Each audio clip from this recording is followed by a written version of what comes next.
అన్నాడు, నరుని హృదయముల ఆలోచనలు అనేకములుగా పుట్టును, దేవునికి మహిమ కలుగును.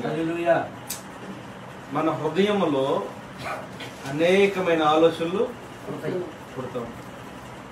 ఇప్పుడు ఆ పుడికి తీసే వరకే బాధ. పుడికి తీసిన తర్వాత జలమైతే ఉబ్బుతానే ఉంటది. ఏం చేస్తున్నాం? జల ఉబ్బుతూనే ఉంటది. కారణం ఏంటి? ఎప్పుడైతే ఆ నీటి చెమ్మ బయటికి రావడం ప్రారంభించిందేక అది ఆపినా కారణం ఏంటంటే పూడికి తీసే వరకు కష్టపడాలి. తీసిన తర్వాత ఏం చేయాలి? ఆ జలను మనం ఆస్వాదించాలి. మంచి నీరైతే మనుషుడు సంతోషపడతాడు. ఉప్పు నీరైతే పడిన ప్రయాసానికి ఏమనుకుంటాడు? అబ్బా, నా ప్రయాసం అంతా వ్యర్థమైపోయింది అనుకుంటాడు. ఏమైపోయిందంట? వ్యర్థమైపోయింది. కూర్చోవాలి అందరూ. ఏమైందంట? నా ప్రయాసం అంతా వ్యర్థమైపోయింది అని అనుకుంటారు. ఎందుకని అనుకుంటారు? చెప్పండి, ఎందుకు అనుకుంటారు? సరైన నీరు నాకు దొరకలేదు కాబట్టి. మొదటిగా సరైన నీరు నేను ప్రయాసపడ్డాను, పుడికి తీశాను. మంచి నీరు వస్తుంది అనుకుంటే ఏ నీరు వచ్చింది? ఉప్పు నీరు వచ్చింది, చౌడు నీరు వచ్చింది, రుచి లేని నీరు వచ్చింది. అయ్యో, నా ప్రయాసానికి వ్యర్థము. అయితే ఇక్కడ దేవుని వాక్యంలో ఏముందంటే, నరుని హృదయంలో ఆలోచన అనేకములుగా పుట్టును. ఎవరి హృదయం అంట? మన హృదయములో, నరుని హృదయములో అంటే మన హృదయాల్లో ఒక ఆలోచనతో ఆగిపోదు. ఒక ఆలోచనతో ఆగిపోతే మనం ఎందుకు స్థిరంగా ఉంటాం? ఒక ఆలోచనతో కాదు, అనేకమైన ఆలోచనలు పుడుతూ మొదటిగా చేయాల్సిన భక్తిని సరిగా చేయనీదు అపవాది. ఏం చేయనీదు? చేయాల్సిన భక్తిని సరిగా చేయనీదు. కారణం అంటే ప్రార్థనా జీవితం కలిగిన వ్యక్తులను అపవాది ఎప్పుడు పోరాడుతుంటాడు ఆ ప్రార్థన చేసే వ్యక్తులతో. కారణం ఏంటంటే నీ ప్రార్థనా జీవితాన్ని వాడు పాడు చేయడానికి నిశ్చయించుకున్నాడు. ఎవరి జీవితాన్ని? మన ప్రార్థనా జీవితాన్ని పాడు చేయడానికి వాడు నిశ్చయించుకున్నాడు. యేసు ప్రభువారు 40 దినాలు ఉపవాస ప్రార్థన చేస్తూ ఉన్నాడు. ఎన్ని రోజులు? 40 రోజులు ఉపవాస ప్రార్థన చేస్తున్నాడు. సరే, యేసు ప్రభువారు ఉపవాస ప్రార్థన చేసి ముగించుకొని వచ్చేటప్పుడు ఆయనతో పోరాడింది ఎవరు? అపవాదైన సాతాను పోరాడేమంటుంది? నీవు దేవుని కుమారుడు అయితే ఈ రాళ్లను రొట్టిగా చేసుకుని తినండి. ఆయన వినలేదు. మరల ఏముంది? ఎత్తైన శిఖరం మీదకి తీసుకుని వెళ్ళి నిలబెట్టి, నీవు దేవుని కుమారుడు కదా, నీవు ఎక్కడి నుంచి దూకితే నీ పాదంలో రాయినా తగలదు కదా, నీకు అని గ్రంథములో రాయబడి ఉన్నదని నీకు తెలియదా అని దేవుని కుమారుడుగా ఉన్న ప్రభు అయిన యేసుక్రీస్తుకి వాక్యంతో సహా బోధిస్తున్నాడు అపవాది. అపవాదికి ఏం తెలుసు? వాక్యం కూడా తెలుసు. వాక్యంతో సహా మాట్లాడుతున్నప్పుడు అప్పుడు ప్రభు అయిన యేసుక్రీస్తు అన్నాడు, నీ తండ్రి అయిన దేవుని శోధింపవద్దని నీకు తెలియదా? మరొక చోట రాయబడింది కదా అన్నప్పుడు పొమ్ము నా వెనక్కి గర్జించగానే ఏమైంది? అప్పుడు ఆయన ఏం చెప్పాడు? ప్రభు అయిన యేసుక్రీస్తు వారు, నీ తండ్రి అయిన దేవుని నువ్వు శోధింపవలదని నీకు తెలియదా? అపవాదికి యేసు ప్రభు ఏమై ఉన్నాడు? తండ్రి అయి ఉన్నాడు. ఇప్పుడు అపవాది మనం ఏమై ఉన్నాం? మనం కూడా తండ్రులమే. ప్రభు అయిన యేసుక్రీస్తు తండ్రి అయి ఉన్నాడు. ఆయన కలిగి ఉన్న అధికారం కలిగి ఉన్న మనం కూడా, దేవుని కుమారులుగా ఉన్న మనం కూడా అపవాది మీద అధికారులమే. దేవుని నామం బట్టి దేవుని స్తోత్రం కలుగునుగా. హల్లెలూయా. ఇక్కడ మన హృదయంలో స్థిరములేని ఆలోచన చేస్తాయంటే భక్తిహీనతను కలగజేస్తూ ఉంటాయి. కలగజేవా? భక్తిహీనతను కలగజేస్తాయి. కారణం ఏంటి? ఒకటి బుట్ట ఆగిపోతుందా ఆలోచన? 2 గుట్ట ఆగిపోతుందా? అనేకములుగా పుట్టును. 1 కాదు, 2 కాదు, అనేకములుగా పుడుతూ ఉన్నాయి. హృదయంలో చాలా తలంపులు పుడుతూ ఉన్నాయి. హృదయం నిండా అనేకమైన ఆలోచనలు పుట్టి ఏది చేయాలో అర్థం కాక, ఎలా ఉండాలో అర్థం కాక జీవితాలను పాడు చేసుకుంటూ ఉన్నారు చాలా మంది. చాలా మంది దేవుని యొక్క సన్నిధిలో నిలబడటానికి వస్తారు, కానీ దేవుని సన్నిధిలో సరిగా నిలబడలేరు. కారణం ఏంటంటే దేవుని సన్నిధికి వచ్చిన తర్వాత వీరి ముందు కొన్ని ఆలోచనలు కనబడుతుంటాయి, కొంతమంది జీవితాలు కనబడుతుంటాయి. వాళ్ళని బేస్ చేసుకుని మన జీవితంలో కలిగిన ఆత్మ సంబంధమైన కార్యాలు మర్చిపోతూ ఉంటాం. ఎందుకు మర్చిపోతూ ఉంటే వాళ్ళు కూడా ప్రార్థనే కదా చేసేది, వీళ్ళు కూడా ప్రార్థనే కదా చేసేది, వాళ్ళు అలాగ ఉన్నారు, వీళ్ళు ఎలాగ ఉన్నారు, మనం ఎందుకు అలా ఉండకూడదు, మన జీవితాన్ని మనం ఎందుకు అలా ముందుకు తీసుకెళ్ళకూడదని మనలో మనము అనేకమైన ఆలోచనలతో పట్టబడిపోయి దేవుని తీర్మానాన్ని మర్చిపోతాం. ఏం మర్చిపోతాం? దేవుని తీర్మానాన్ని మర్చిపోతాం. దేవుని దగ్గర ఒక తీర్మానం ఉందంట. రెండో మాట ఏముంది? యెహోవా యొక్క తీర్మానమే స్థిరము. ఎవరి యొక్క తీర్మానము? దేవుని మాటే స్థిరము. దేవుని స్తోత్రం కలుగాక. దేవుడు నీ పట్ల ఒక తీర్మానం కలిగి ఉన్నాడు. దేవుడు మన పట్ల ఒక ఉద్దేశం కలిగి ఉన్నాడు. దేవునికి మన ఎడల ఒక తలంపు, ఒక ఉద్దేశం, ఒక తీర్మానం ఉంది. దేవుని తీర్మానం, దేవుని సంకల్పము ఆయన నెరవేర్చేవాడు కానీ తృణీకరించేవాడు కానే కాదు. మీకు దేవుని యొక్క తీర్మానం స్థిరమంటకు ఆ రోజు అబ్రహాముతో దేవుడు ఒక తీర్మానం చేసుకున్నాడండి. ఏం తీర్మానం చేసుకున్నాడు? అబ్రహామా, నేను నీకు కుమారుడు ఇస్తాను అన్న వాగ్దానం చేశాడు. ఆయన దేవుడు అబ్రహాముతో కలిగిన తీర్మానం అది స్థిరమైన తీర్మానం. అబ్రహాము దేవుని తీర్మానానికి లోబడ్డాడు. అబ్రహాముతో దేవుడిచ్చిన వాగ్దానాన్ని దేవుడు జ్ఞాపకం చేసుకున్నాడు. స్తోత్రం కలుగుగాక. యెహోవా యొక్క తీర్మానమే స్థిరము. ఎవరి తీర్మానం? యెహోవా యొక్క తీర్మానమే స్థిరము. అబ్రహాముతో చెప్పిన తీర్మానము, వాగ్దానము స్థిరముగా ఉందా లేదా? ఉంది. అబ్రహాముతో దేవుడు వాగ్దాన కుమారుడు ఇస్తానన్నాడు. వాగ్దాన కుమారుడు దేవుడు ఇస్సాకును ఇచ్చాడు. ఇస్సాకును ఇచ్చే సమయంలో దేవుడు తీర్మానాన్ని జ్ఞాపకం చేసుకున్నాడు. ఆ తీర్మానం ఎలా జ్ఞాపకం చేసుకున్నాడు? ఎండవేళ సింధూరవనం దగ్గర యేసు ప్రభువారు తండ్రి కుమార పరిశుద్ధాత్మ దేవుడిగా దేవదూతలను పోలి దేవుడు ఆ యొక్క సింధూరవనం దగ్గరకు వచ్చినప్పుడు అబ్రహాము ఆ దేవదూతను చూసి, మీరు మా ఇంట ప్రవేశించి బస చేసి విందును ఆరగించి వెళ్ళండి అంటాడు. ఏం ఆరగించి? విందును ఆరగించి వెళ్ళండి అన్నప్పుడు, విందును చేస్తున్నప్పుడు శారమ్మను పిలిచి, ఇలా వచ్చారు మన ఇంటికి, ఇలా సేవకులు వచ్చారు మన ఇంటికి, వారికి వరకు నువ్వు అప్పంలో సిద్ధపరచు, మంచి మాంసపు కూరను సిద్ధపరచు అన్నప్పుడు ఈ సిద్ధపరుస్తూ ఉండగా ఈ ఉన్న దేవదూతను పోలిచ్చిన దేవుని ఆత్మ ఈ యొక్క దైవజనుడు ఉన్న అబ్రహాంతో మాట్లాడుతుంది.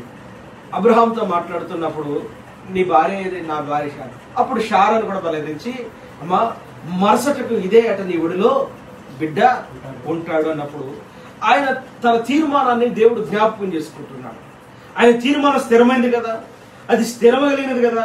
మనమే అస్థిరులం. మాట మీద ముందుకు వెళ్ళలేము, మాటలో జీవించలేము. కారణం ఏంటంటే మనలో ఉన్న ఆత్మ సంబంధమైన జీవితాన్ని విడిచిపెట్టి లోక సంబంధమైన వ్యక్తులతో స్నేహం చేయడం ప్రారంభిస్తే ఆ లోకమే మన ఇంట్లో, ఆ లోకంలోనే మన ఇంట్లో ఉంటుంది. స్తోత్రం కలుగుగాక. హల్లెలూయా. లోకమే మన ఇంట్లో, లోకమే మన ఇంట్లో ఉంటుంది. ఇంట్లో ఉంటుంది. ఇక్కడ అబ్రహాం ఇంట్లో లోకం లేదు, దేవుని స్థిరమైన మాటే ఉంది అబ్రహాము జీవితంలో.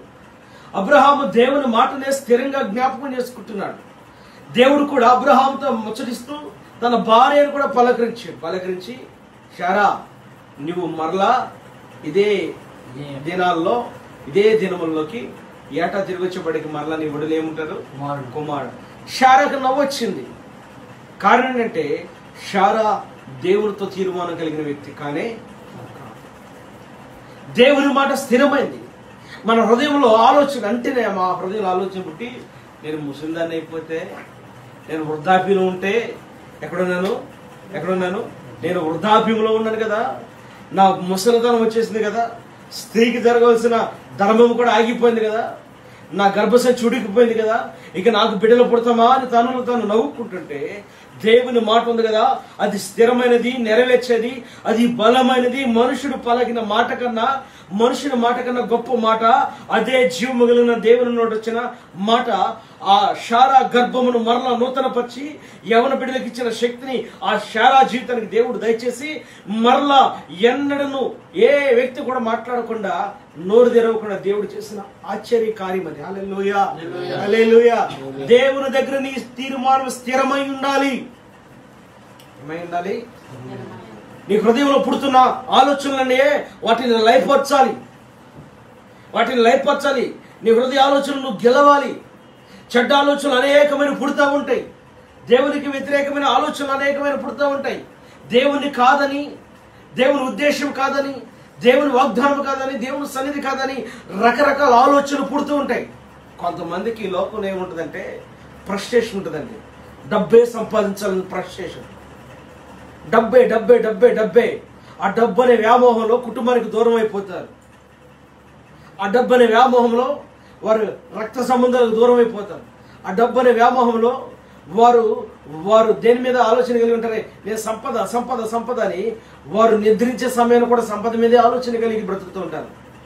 ప్రపంచంలో జయించిన అలెగ్జాండరు చివరికి ఆయన మరణించినప్పుడు ఏమన్నాడంటే, నేను ఖాళీ చేతులతో వచ్చాను, ఖాళీ చేతులతోనే తిరిగి వెళ్తాను. కాబట్టి నా శవపేటకు నుంచి నా చేతులను బయట ఉంచి నేను సంపాదించిన వెండి బంగారు వజ్రాలు ఉన్నాయి కదా, అవన్నీ ముందు జల్లుతూ వాటి మీద నడుచుకుంటూ వెళ్ళాలి. వైద్యులు మాత్రమే నా శవపేటకుని మోయాలి. కారణం ఏంటంటే వైద్యుడు నన్ను బ్రతికించలేకపోయాడు, నేను సంపాదించిన వెండి బంగారాలు నన్ను బ్రతికించలేకపోయి, నా ముందు నడుస్తున్న నా సైన్యాధిపతులు కూడా నన్ను రక్షించలేకపోయారు. నేను ఖాళీ చేతులతోనే వచ్చాను, ఖాళీ చేతులతోనే వెళ్ళిపోతున్నాను. ఓ ధనవంతుడా, ధనం కొరకు పరిగెత్తుతున్న వారులారా, ధనము కావాలి, ముఖ్యమే. బ్రతకడానికి ధనం అవసరమే, ముఖ్యమే. కానీ ధనమును కాకుండా ధనానికన్నా ముందు నిన్ను ఒక విలువైన వ్యక్తిగా దేవుడు తన పోలిక చొప్పున నిర్మించుకొని భూలోకానికి నిన్ను పంపించాడు. కారణం ఏంటంటే భూలోకంలో నువ్వు ఒక నీతిమంతుడిగా కనపడాలని, నువ్వు ఒక పరిశుద్ధుడిగా నిలబడాలని, దేవునితో నీ తీర్మానం గొప్పగా ఉండాలి. నువ్వు ధనం సంపాదించి దేవునికి దూరం అయిపోతే, చాలా మందికి వెండి బంగారాలు ధనము మేడమిద్దులు కలిగి ఉంటారు, కానీ రక్షణ కలిగి బ్రతకలేరు, మారు మనసు కలిగి బ్రతకలేరు. సింపుల్గా అంటారు, మాకు కూడా ఇష్టమేనండి యేసుప్రభు అంటే, మాకు కూడా యేసుప్రభు అంటే ప్రాణమేనండి, మేము కూడా యేసుప్రభుని ఇష్టపడతామండి. ఎక్కడి వరకు ఇష్టపడతాం అంటే పెదవులతో మాత్రమే పలకటానికి అది ఇష్టం. యేసు ప్రభు పెదవులతో పలకటానికి ఇష్టమైన దేవుడు కాదు. యేసు ప్రభుని నీ హృదయంలో చేర్చుకోవాలి, నీ దేహాన్ని క్రీస్తు సాక్షిగా మలుచుకోవాలి, నీ క్రియలన్నిటినీ క్రీస్తు కొరకు కనపరచాలి. నీవు కార్యసిద్ధి కలిగి బ్రతుకుతున్నావు అంటే మారు మనసు అనే పదము నీ ముందుండాలి. నీ హృదయంలో పుట్టే ఆలోచనలన్నీ లయపరిచి దేవుని వాక్యము నీ ముందు కనపరచాలి. దేవుని స్తోత్రం కలుగును గాక. హల్లెలూయా. దేవుని వాక్యము ఎప్పుడు స్థిరమైనది. నువ్వు మరణించిన తర్వాత మరలా శరీరం బ్రతికిందంటే అది బ్రతకదు. బ్రతికిండేది ఒకటే, అది బ్రతికింది ఎవరు? ఆత్మ. అగ్ని ఆరదు, పురుగు చావదు. ధనవంతుడా, నీ ఆత్మ అగ్నిగుండంలోకి వెళ్ళిపోతే నువ్వు సహాయం చేయొచ్చు. భూదానం కొంతమంది చేస్తారు, కొంతమంది గోదానం చేస్తారు, కొంతమంది అన్నదానం చేస్తారు, కొంతమంది వస్త్రదానం చేస్తూ ఉంటారు, కొంతమంది వారు చేసిన పాపం పోవాలని దేవుని మందిరాల్లోకి వెళ్ళి వారు విలువైన కానుకలు సమర్పించుకొని వస్తారు. అవి కాదు నిన్ను రక్షించేది. ఏమి రక్షిస్తుందంటే, నీవు మారు మనసు పొంది రక్షణ పొంది యేసు క్రీస్తు నామములో నీవు ఆయన బిడ్డగా ఆయనను అంగీకరించిన రోజు నీకు జీవగ్రంథంలో నీ పేరు రాయబడి మారు మనసు పొందేవని దేవుడు ఆ దినము నీ పేరును జీవగ్రంథంలో లెక్కించిన తర్వాత అప్పటి నుంచి నువ్వు నూతనమైన వ్యక్తి అని ప్రజలు గుర్తిస్తారు, దేవుడు కూడా గుర్తిస్తాడు. స్తోత్రం కలుగును గాక. హల్లెలూయా. మరి దేవుని ముందు నీ తీర్మానం ఏంటి? రోజు దేవుని ముందు నీ తీర్మానం ఏమిటి? నువ్వు ఏ తీర్మానం కలిగి బ్రతుకుచున్నావు? దేవుని మాట స్థిరమే. ఆయన రక్షిస్తానంటే రక్షిస్తాడు. ఆయన అందుకన్నాడు, చూడుము నా అరచేతులు నిన్ను చెక్కుకొని. ఎక్కడ చెక్కున్నాడంట? దేవుడు మనలను ఆయన అరచేతులోనే చెక్కుకొని ఉన్నాడు. స్తోత్రం కలుగును గాక. హల్లెలూయా. ఈరోజు చాలా మంది పచ్చబొట్లు పొడిపించుకుంటారు. వాక్యం ఉంటుంది కదా, పచ్చబొట్టు పొడిపించుకున్నాడు పరలోక రాజ్యం లేదంట. దేహం ఎవరిది? నా ప్రేయసి అని ప్రేయసి పేరు గుండెల మీద చెక్కించుకునేవాడు ఉంటాడు, చేతుల మీద కదా. కుదరట్లేదు కానీ అసలు మీద కూడా చెక్కించుకునే రోజు అవుతుంది. ఊరుకునే చెక్కిట్లేదు కానీ చెక్కిచ్చేస్తారు. కానీ చెక్కేది ఏ ముద్ర తెలుసా? 666 ముద్ర నొసటి మీద చెక్కబడింది. అందుకే నొసటి మీద అవకాశం ఇట్లా స్తోత్రం కలిగిన గాక. హల్లెలూయా. ఏమివ్వట్లేదు అపవాది చెప్పండి. 666 ముద్ర ఆడు వేసుకోరు కాబట్టి, నొసటి మీద ఆడి స్థానం కాబట్టి వాడు కిరీటంగా ఉండాలి కాబట్టి, నాపై ఆడు కిరీటంగా ఉండాలి కాబట్టి పక్కన నొక్కో ఏముండాలి చెప్పండి. ఇదొక మాసం అయితే ఏం చేయాలి? 666 ముద్ర నేను ఎక్కడ కూర్చోవాలి? నొసటి మీద కూర్చోవాలి. అందుకే ఆ నొసటి మీద ఎవరికి అవకాశం. ఈ ముద్ర వేయబడక ముందే మనం తప్పించబడాలి. ముద్ర వేయబడక ముందే తప్పించబడాలి. స్తోత్రం కలిగిన. రెండో మాట ఏం మాట్లాడుతున్నాడు?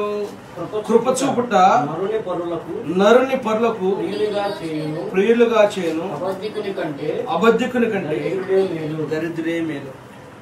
కృప చూపుట నరుని పరులకు ప్రియులుగా చేయను. కృప చూపితే నరుని పరులకు ఎలా ఉంటదంట? ప్రియముగా ఉంటదంట. ఒక వ్యక్తి మీద నువ్వు జాలి పడ్డావు అనుకోండి, నీ కలిగిన దానిలో కృప చూపించావు అనుకోండి, పక్కనున్నవాడు సంతోషపడ్డా అబ్బా అసలు ఏం చేస్తారు, మంచోడు, అంత మంచోడు లేడండి, మహానుభావుడు అండి, అదండి ఇదండి, మహానుభావుడు అని. కానీ వ్యతిరేకంగా మాట్లాడితే ఏమైంది చెప్పండి? ఏమైంది? కృప చూపలేదు అనుకోండి, మన దగ్గర చాలా ఉండేది, ఎంత ఉన్నా కానీ నాకు లేదు అంటూ ఉంటారు. ఉందని చెప్పుకుంటే ఎవడన్నా వచ్చి అడుగుతారేమో అబ్బాయి. కానీ దేవుడు నా దగ్గర లేదు అనేవాడు. కానీ ఆయన ఎప్పుడు మన కొరకు కృప చూపిస్తూనే ఉన్నాడు. దేవుని స్తోత్రం చెప్పండి. హల్లెలూయా. చెప్పాలి గట్టిగా. దేవుని స్తోత్రం కలుగును గాక. దేవుడు ఏం చూపిస్తున్నాడు? కృప చూపుటకు నరుని పరులకు ప్రియునిగా చేయును, అబద్ధికుని కంటే లేదని చెప్పుకుని బతికేవాడి కన్నా దరిద్రం మేలంట. వీడికి కృప చూపించే సామర్థ్యం ఉంది, కానీ నా దగ్గర లేదు. నీ సహవాసం ఏంటి? నీ స్థితి ఏంటి? నీ పూర్వస్థితిని ఒకసారి జ్ఞాపకం చేసుకో. నీ పూర్వస్థితి నుంచి దేవుడు నిన్ను ఏ స్థితికి తీసుకొచ్చాడు జ్ఞాపకం చేసుకో. ఒకప్పుడు మన స్థితి మనకు తెలియదా? పరిపూర్ణంగా తెలుసు. ఈరోజు స్థితి కలిగిన తర్వాత నువ్వు దేవుని వాక్యానికి ప్రాధాన్యత ఇస్తున్నావా చెప్పండి? ఇస్తున్నావా? దేవుని వాక్యానికి ఏం చేయాలి? ప్రాధాన్యత ఇవ్వాలి. ప్రాధాన్యత ఇవ్వాలంటే మనం ఏం చేయాలి? దేవుని వాక్యం ముందు పెట్టుకొని నడవాలి. దేవునికి మహిమ కలుగును గాక. హల్లెలూయా. ఉండి కూడా లేదంటే నరక వేదనను ఒక భక్తుడు పాట రాశాడు. అబద్ధికుని అంటే దరిద్రే మేలు. ఉండి కూడా లేదని చెప్పుకునేవాడు కన్నా, అబద్ధాలు ఆడేవాడు కన్నా